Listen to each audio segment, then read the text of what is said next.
Durante 20 años, la vieja casona de los Ramírez había permanecido vacía, atrapada en el tiempo y envuelta en rumores escalofriantes.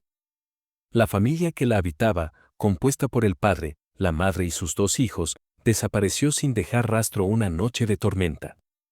Nadie supo qué les ocurrió, y con el paso del tiempo, la casa cayó en el olvido, consumida por la maleza y las sombras. Los vecinos del pueblo hablaban en susurros sobre aquella fatídica noche. Algunos afirmaban haber escuchado gritos ahogados entre el fragor de la tormenta, mientras que otros aseguraban haber visto luces danzar tras las ventanas, como si la casa estuviera ardiendo en una llamarada fantasmal. Pero cuando la tormenta cesó, todo estaba en silencio. No había signos de violencia, ni cuerpos, ni indicios de una partida apresurada. Era como si la familia Ramírez hubiera sido devorada por la propia casa. Algunos curiosos y periodistas intentaron investigar, pero cuanto más se acercaban, más inverosímiles se volvían los relatos. Testimonios hablaban de sombras en los pasillos, de susurros que llamaban por sus nombres y de una presencia que acechaba desde cada rincón. La policía abandonó la investigación por falta de pruebas y la casa fue quedando en el olvido, cubierta por enredaderas y polvo, como si la naturaleza intentara ocultar su secreto. Con el tiempo, la casona se convirtió en un mito urbano. Los jóvenes se retaban a cruzar su umbral, pero pocos lo lograban. Algo en el aire se volvía pesado, como si la casa misma los rechazara. Algunos decían que, al caer la noche, se podía escuchar el eco de risas infantiles en el viento, seguido de un murmullo inquietante que nadie lograba descifrar. A pesar de las advertencias y del miedo colectivo, un día alguien decidió habitarla nuevamente.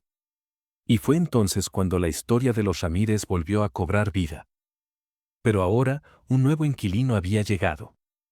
Se llamaba Andrés, un hombre solitario en busca de un refugio barato donde empezar de nuevo.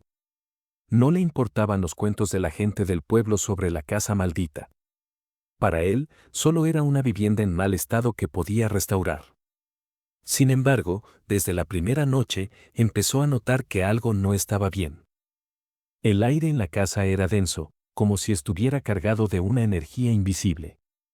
Cada noche, los ruidos inexplicables se hacían más frecuentes, pasos en el pasillo cuando él estaba solo, crujidos que parecían venir de las paredes y murmullos ahogados que se perdían en el eco de la casa vacía. Al principio, intentó ignorarlo, atribuyéndolo al viejo estado de la construcción, pero pronto las cosas se volvieron más inquietantes. Las puertas crujían solas en plena madrugada. Susurros inaudibles se filtraban por los pasillos. En las noches más frías, una sombra sin forma recorría el umbral de su habitación. Al principio, pensó que era su imaginación o el viento colándose por las grietas, pero pronto se dio cuenta de que había algo más. A veces, al despertar de un sueño intranquilo, encontraba la puerta de su habitación entreabierta, aunque estaba seguro de haberla cerrado antes de acostarse.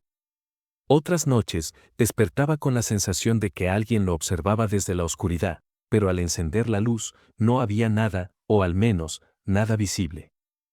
En una ocasión, dejó una libreta sobre la mesa del comedor y, al volver minutos después, la encontró abierta en una página en blanco, con algo escrito en una caligrafía temblorosa: no está solo.